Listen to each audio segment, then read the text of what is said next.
نحمده ونصلي على رسوله الكريم اما بعد فاعوذ بالله من الشيطان الرجيم بسم الله الرحمن الرحيم رب اشرح لي صدري ويسر لي امري واحلل عقدة من لساني يفقهوا قولي باب الغضب اذا انتهكت حرمات الشرع والانتصار لدين الله تعالى.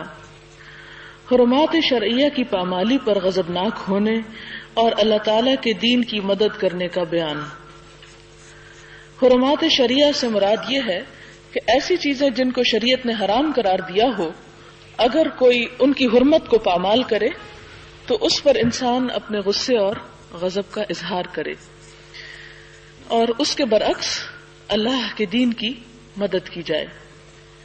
قال اللہ تعالی وَمَن يُعَظِّمْ حُرُمَاتِ اللَّهِ فَهُوَ خَيْرٌ لَهُ عِندَ رَبِّهِ. اللہ تعالیٰ کا ارشاد ہے، اور جو شخص تعظیم کرتا ہے اللہ کی حرمتوں کی تو یہ بہتر ہے اس کے لیے اس کے رب کے نزدیک. وقال تعالی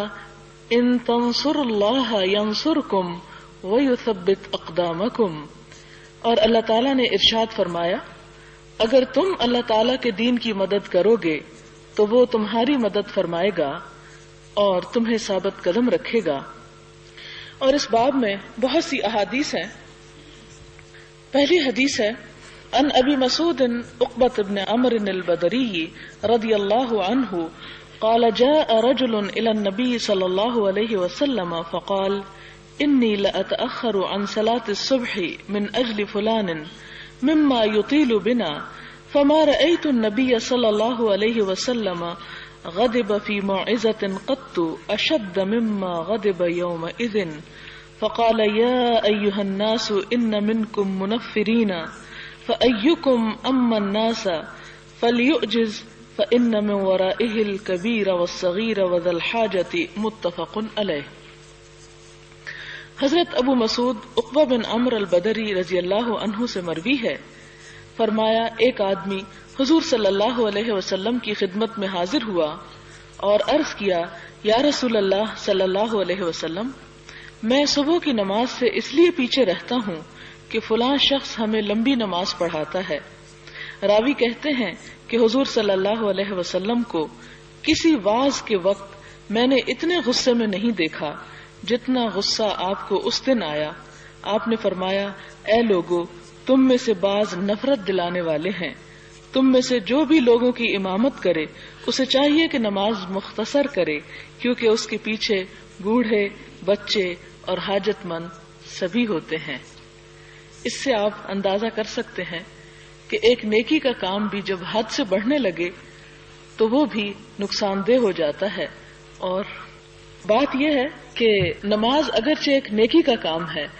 اگرچہ ایک اللہ تعالیٰ کے آگے عجز و نیاز کی بات ہے، لیکن ہر چیز اپنے حد کے اندر ہی اچھی ہوتی ہے، کیونکہ جو چیز بھی اس سے باہر نکلنے لگے تو وہ اس کو نقصان دیتی ہے. دین کے معاملے میں بھی تبلیغ میں اس حکمت کو لوگ بھول جاتے ہیں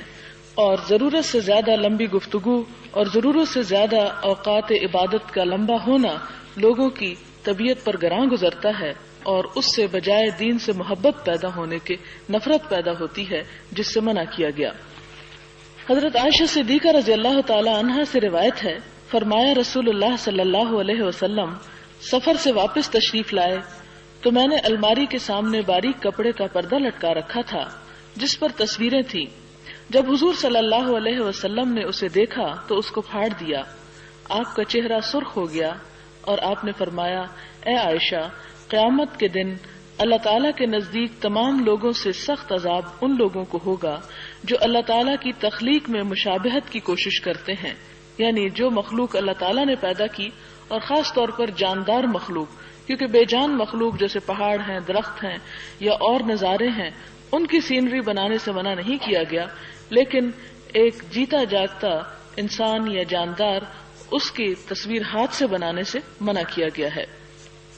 تو یہاں چونکہ اللہ تعالیٰ کی حرمت پامال ہو رہی تھی، اللہ تعالیٰ نے جس چیز سے روکا اس چیز کو کیا جا رہا تھا، اس لیے آپ صلی اللہ علیہ وسلم نے غصے کا اظہار کیا.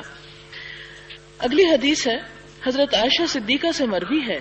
کہ قریش اس مخزومیہ عورت کے متعلق بہت پریشان تھے جس نے چوری کی تھی.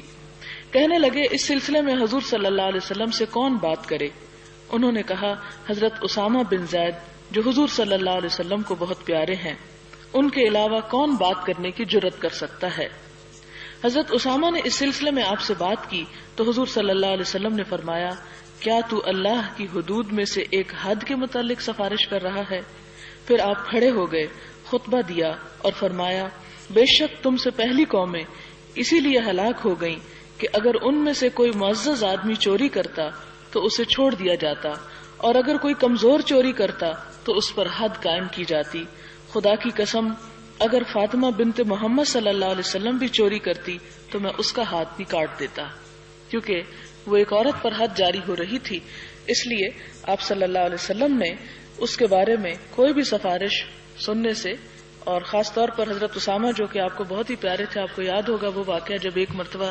حضرت اسامہ گر گئے، انہیں چوٹ لگی، ان کے جسم سے خون رسنے لگا، تو آپ صلی اللہ علیہ وسلم نے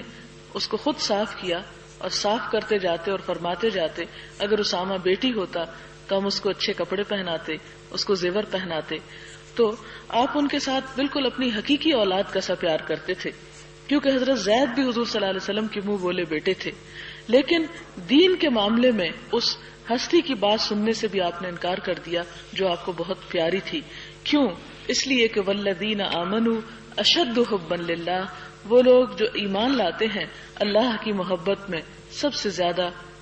شدید ہوتے ہیں۔ اور اسی طرح فرمایا اعدلوا ولو کان ذا قربا، عدل و انصاف سے کام لو خواہ تمہارے حقیقی رشتہ دار ہی کیوں نہ ہوں۔ اسی طرح ایک اور روایت ہے، حضرت انس رضی اللہ تعالی عنہ سے مروی ہے کہ حضور صلی اللہ علیہ وسلم نے قبلے کی جانب بلغم پڑا دیکھا، یہ بات آپ کو ناگوار گزری حتیٰ کہ اس کے آثار آپ کے چہرے پر دکھائی دیے۔ آپ اٹھے اور اس کو اپنے دست اقدس سے کھرچا اور فرمایا جب تم میں سے کوئی نمازی نماز میں کھڑا ہوتا ہے تو وہ اپنے رب سے سرگوشی کرتا ہے اور اس کا رب اس کے اور قبلے کے درمیان ہوتا ہے، اس لیے تم میں سے کوئی قطعاً قبلہ کی طرف نہ تھوکے بلکہ بائیں جانب یا اپنے پاؤں کے نیچے۔ پھر آپ نے اپنی چادر کا ایک پلو پکڑا، اس میں تھوکا اور کپڑے کو آپس میں رگڑ دیا اور فرمایا یا اس طرح کرے۔ اس سے آپ دیکھیں کہ آپ صلی اللہ علیہ وسلم کو کیسی قوم سے پالا تھا جو بالکل ہی اجڑ اور گنوار اور ہر طرح سے تہذیب و اخلاق سے آری تھی۔ آپ صلی اللہ علیہ وسلم نے اس موقع پر مسجد کی جو بے حرمتی کی گئی، یعنی اس میں تھوک کر، اس پر آپ نے ناگواری کا اظہار کیا، اور اس کے بعد آپ نے ان کو اس گندگی کو بجائے اس کے کہ کسی کو کہتے کہ آؤ تم صاف کرو، خود صاف کر کے دکھایا کہ انسان خواہ کسی بھی مرتبے پر ہو، کسی بھی کام کے کرنے میں آر نہ سمجھے۔ اور حقیقت یہ ہے کہ جو شخص چھوٹا کام نہیں کر سکتا وہ بڑا کام بھی نہیں کر سکتا۔ تو یہاں پر آپ صلی اللہ علیہ وسلم نے اپنا خود نمونہ پیش کیا۔ اسی طرح ہمیں بھی یہ کرنا چاہیے کہ اگر کہیں چلتے جاتے گزرتے کوئی چیز ٹوٹی ہوئی ہے یا کوئی گری ہوئی ہے یا کوئی چیز نقصان دہ ہے رستے میں پڑی ہوئی، تو بجائے اس کے کہ انتظار کریں کہ کوئی اور آئے گا اور اس کو کرے گا، یا ہم نے تو نہیں رکھی کہ ہم اس کو اٹھائیں، یا ہم نے تو نہیں یہ گند پھینکا کہ ہم اسے صاف کریں، اس کو سنت رسول صلی اللہ علیہ وسلم سمجھتے ہوئے اپنے ہاتھ سے ہٹانے کی یا اس اذیت کو دور کرنے کی، اور خاص طور پر اگر کسی ایسی جگہ پر ہو جہاں اللہ کا نام بلند کیا جاتا ہو جیسے مسجد ہے، تو اس میں ہر ایک کو خدمت کا موقع حاصل ہونا چاہیے اور اسے خدمت سے گریز نہیں کرنا چاہیے۔ پھر آپ نے، کیونکہ اس زمانے میں وہاں مسجد کے اوپر نہ صفیں بچھی ہوتی تھی، نہ کارپیٹس بچھے ہوئے ہوتے تھے، بلکہ کچی مٹی کا یا اس کے اوپر چند کنکریاں ہوتی تھی، کیونکہ بارش پڑ جاتی تو وہ مٹی جو تھی وہ کیچڑ ہو جاتی اور نماز پڑھنے کے قابل نہ ہوتی، کیونکہ پکی چھت تو تھی نہیں، گھاس پھوس کی چھت تھی اور لکڑیوں کی تھی۔ لہٰذا اس موقع پر، اور اگر آپ آج کے مسجد نبوی کو تصور میں لائیں تو آپ دیکھیں کہ ان لوگوں کے ایمان کے جنہوں نے ان چھتوں کے نیچے نماز پڑھ کر بھی اللہ تعالیٰ سے اتنا قرب حاصل کیا، تو آپ صلی اللہ علیہ وسلم نے فرمایا کہ یا تو پھر یہ کہ اگر کوئی ایسی ضرورت ہو تو سامنے نہیں، کیونکہ سامنے کا مطلب ہے کہ سب لوگوں کی اذیت، اور دوسری وجہ آپ نے یہ بتائی کہ قبلے اور بندے کے درمیان اللہ تعالیٰ کی ذات ہوتی ہے، تو وہ دراصل اللہ تعالیٰ کے ایک ادب اور احترام میں کمی کی بات ہے، اس لیے سامنے کوئی ایسی چیز نہ ڈالو۔ اگر کوئی بہت مجبوری ہو تو تو اپنے بائیں طرف یا پاؤں کے نیچے، یعنی پاؤں کے نیچے اگر کنکری وغیرہ ہے اور کوئی تھوک کے اس کے اوپر کنکری ڈال دیتا ہے تو وہ اور بات ہے. یا پھر آپ نے کہا کہ اور اگر مجبوری، ظاہر ہے کہ اس زمانے میں ٹیشو پیپرز تو ہوتے نہیں تھے، نہ ہی کوئی اور چیز تھی، اور یہ انسانی ایک ضرورت ہے. دیکھنے میں یہ بھی بڑا محسوس ہو رہا ہے، طبیعت پہ بھاری گزر رہا ہے، لیکن سوچنا یہ چاہیے کہ اگر کسی شخص کے ساتھ کوئی ایسی بیماری ہے یا کوئی ایسی چیز ہے اور نہ ٹیشو ہے نہ ہی کوئی اور ایسا انتظام ہے اور وہ نماز کی حالت میں ہے، تو کیا وہ نماز چھوڑ دے؟ اور میں ہاں اتنی بات ہے کہ پھر وہ اپنے کپڑے کو استعمال کر لے تاکہ کسی اور کو وہ گندگی نہ دکھائی دے اور دوسروں کو اس سے اذیت نہ ہو. اسی طرح اگلا باب ہے حکمرانوں کو رعایا سے نرمی اور شفقت کرنے کا سلوک، ان کی بہتری کا خیال رکھنے کا حکم اور ان پر سخت رویہ رکھنے، ان کے معاملات سے چشم پوشی کرنے اور ان کی بہتری کے سلسلے میں سستی کرنے سے منع کرنے کا بیان. قال اللہ تعالی وَاخْفِضْ جَنَاحَكَ لِمَنِ اتَّبَعَكَ مِنَ الْمُؤْمِنِينَ. اللہ تعالیٰ نے ارشاد فرمایا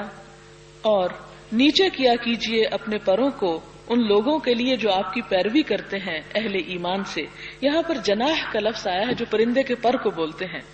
کیونکہ پر کے ساتھ پرندہ کیا کرتا ہے؟ اڑتا ہے، اس کی پرواز اونچی ہوتی ہے، اور جب کوئی اونچا چلا جاتا ہے تو باقی سب نیچے کیا نظر آتے ہیں؟ چھوٹے نظر آتے ہیں. آپ نے کبھی پہاڑی علاقوں میں سفر کیا ہوگا کہ جب آپ پہاڑ پہ جاتے ہیں تو نیچے جو گاڑیاں نظر آتی ہیں بعض اوقات بالکل بچوں کا کھلونا نظر آ رہی ہوتی ہیں.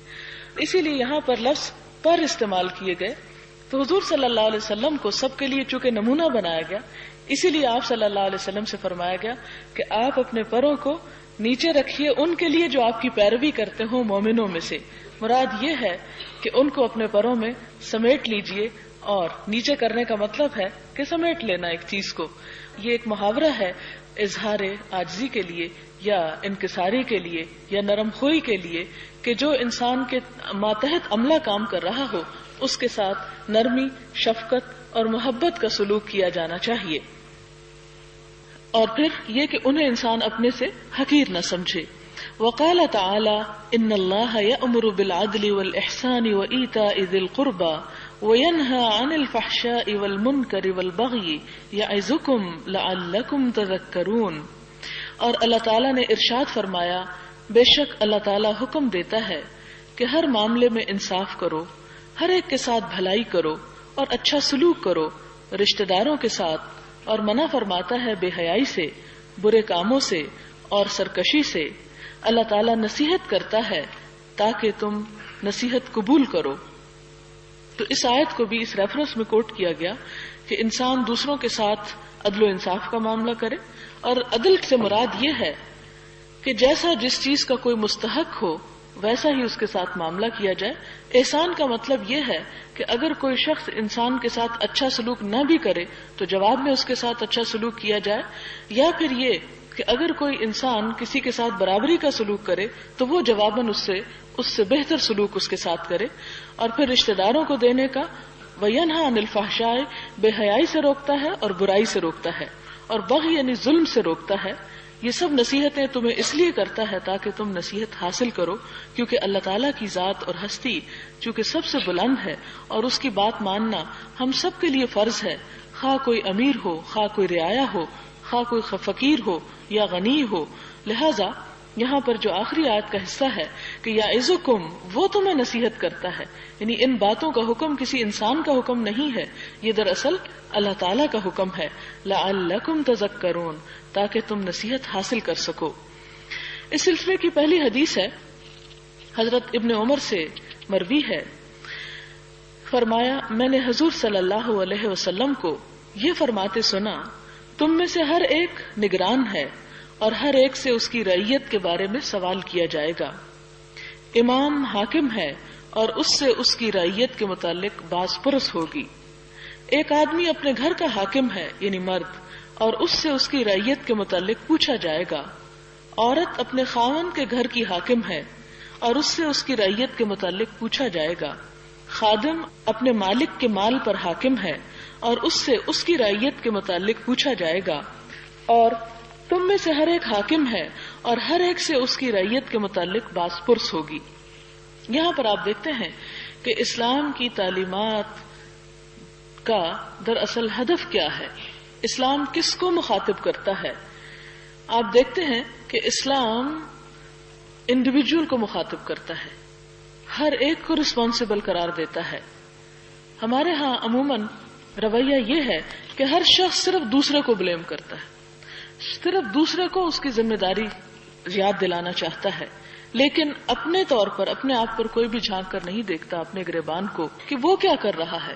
جو اس کی ذمہ داری ہے اس کو وہ کس حد تک پورا کر رہا ہے. لہذا یہاں پر فرمایا کہ کلکم راعٍ، ہر شخص نگران ہے، ہر شخص حکمران ہے، کیونکہ ہر شخص اس پوزیشن میں ہے کہ اس کے نیچے کچھ نہ کچھ لوگ اس کے ماتحت ہوتے ہیں، اور وہ نگران ان پر کس لحاظ سے ہے، نہ صرف یہ کہ ان کی دنیاوی امور کے لحاظ سے بلکہ ان کے دینی تربیت اور اخلاق کے اعتبار سے بھی. پھر فرمایا کہ امام المسلمین مراد ہے کہ جو سربراہ حکومت ہے وہ ذمہ دار ہے، اور اس سے اس کی رعیت کے بارے میں پوچھا جائے گا. رعیت کے بارے میں کیا پوچھا جائے گا؟ یہ پوچھا جائے گا کہ ان کے جو معاملات اس کے حوالے تھے، یعنی ان کی خیر خواہی، ان کی فلاح، ان کی بہبود، ان کی تعلیم، ان کی صحت، ان کی دینی تعلیم اور تربیت، ان سب کے بارے میں اس سے سوال کیا جائے گا کہ اس سلسلے میں اس نے کیا کوششیں کی. اس لیے کہ حضور صلی اللہ علیہ وسلم نے فرمایا کہ لوگ اپنے ملوک کے دین پر ہوتے ہیں، اپنے بادشاہوں کے دین پر ہوتے ہیں، اپنے بڑوں کے دین پر ہوتے ہیں. جس طرف کو وہ چلتے ہیں دوسرے لوگ اسی کا اتباع کرتے ہیں. اور اگر ایک امام وقت نیک ہوگا، نیک سیرت اور نیک کردار کا ہوگا، تو قدرتی طور پر لوگوں کے اندر اسی چیز کو فالو کرنے کا جذبہ پیدا ہوگا. لیکن اگر وہ اپنے کردار میں صاف ستھرا نہ ہو اور اپنے اخلاق میں اچھا نہ ہو، یا وہ اللہ کی حدود کو توڑنے والا ہو، تو پھر اس کے پیچھے سارے لوگ ویسا ہی کریں گے. اس کے بارے میں نوشیروان کا واقعہ ایک آپ نے سنا ہوگا کہ اس کی فوج کہیں پر گئی ہوئی تھی، یعنی کسی لشکر کہیں پر پڑاؤ ڈالا، تو ان کو نمک کی ضرورت پیش آئی.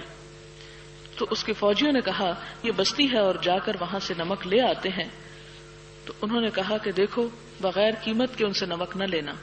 اس لیے کہ اگر تم نے بغیر قیمت کے ان سے نمک لیا، یعنی اگر حکمران ان سے یہ لے گا، باقی لوگ جو ہوں گے اس کے اندر وہ ان کی تمام چیزوں کو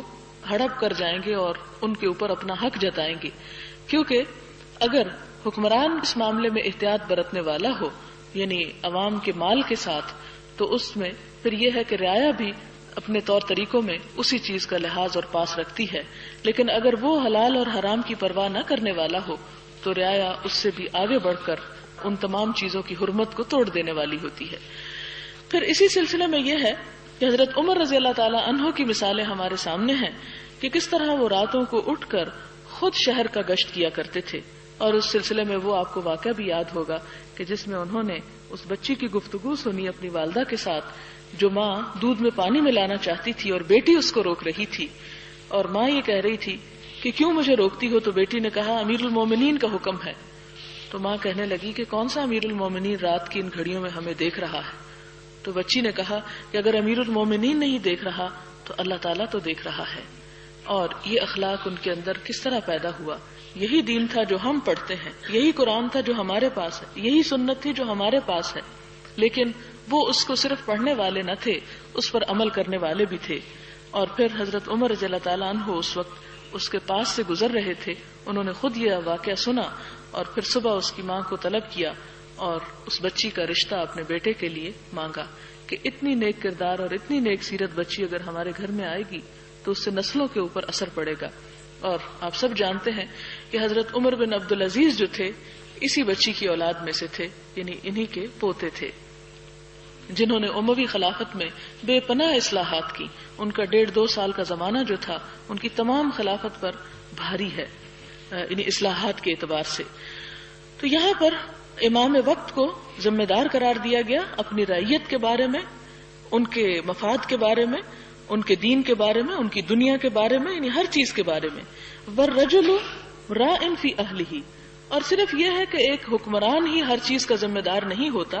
بلکہ ہر گھر کے مرد کو ذمہ دار قرار دیا گیا کہ وہ اپنی بیوی اور بچوں کے بارے میں ان کی ضروریات کو پورا کرنے والا ہو، ان کے دین اور اخلاق کا اہتمام کرنے والا ہو۔ پھر اسی طرح شوہر کے بعد بیوی کی ذمہ داری ڈالی گئی، حالانکہ صرف شوہر کی بھی کافی تھی، لیکن ماں کو پھر ذمہ دار قرار دیا گیا کہ عورت یہ نہ کہے کہ میں تو عورت ہوں اور میں تو کچھ نہیں کر سکتی، اس لیے میری ذمہ داری نہیں، باپ ہی کی ذمہ داری ہے۔ جیسے اکثر ماؤں کی عادت ہوتی ہے کہ بچے کوئی کام خراب کریں تو سارا دن بچوں کو دھمکیاں ملتی رہتی، تمہارا باپ آئے گا تو یہ بتاؤں گی اور تمہارا باپ آئے گا تو یہ کہوں گی۔ حالانکہ عورت کو خود اللہ تعالیٰ نے ایک اتھارٹی دی، اسے خود اپنے معاملات کو نپٹانا چاہیے، نہ کہ صرف ایک کھوکھلی دھمکی کے ذریعے۔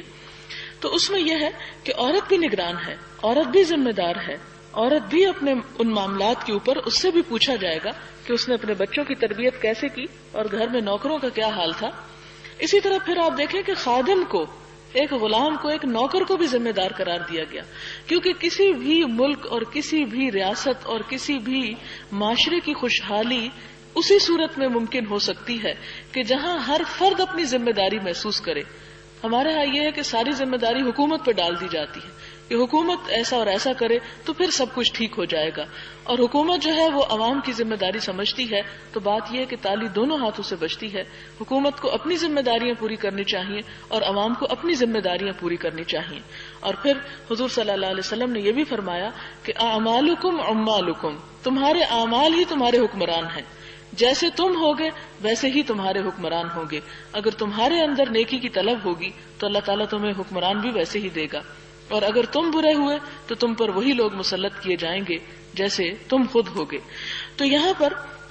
اسی لیے آپ دیکھتے ہیں کہ معاشرے کے ادنا سے ادنا طبقے کو، یعنی نوکروں کو بھی ذمہ دار قرار دیا جا رہا ہے۔ کس چیز میں؟ کہ ان کے پاس ان کے مالک کے جو پیسے تھے، ان کے پاس ان کے مالک کے جو ذمہ داری تھی، جو کام ان کے یا ڈیوٹی ان کے سپرد کی گئی، وہ انہوں نے کس حد تک نبھائی۔ اگلی حدیث ہے حضرت ابو یعلا معقل بن یسار رضی اللہ تعالی عنہ سے مروی ہے، فرمایا میں نے حضور صلی اللہ علیہ وسلم کو یہ فرماتے سنا، جس بندے کو اللہ تعالی رعیت پر حاکم بناتا ہے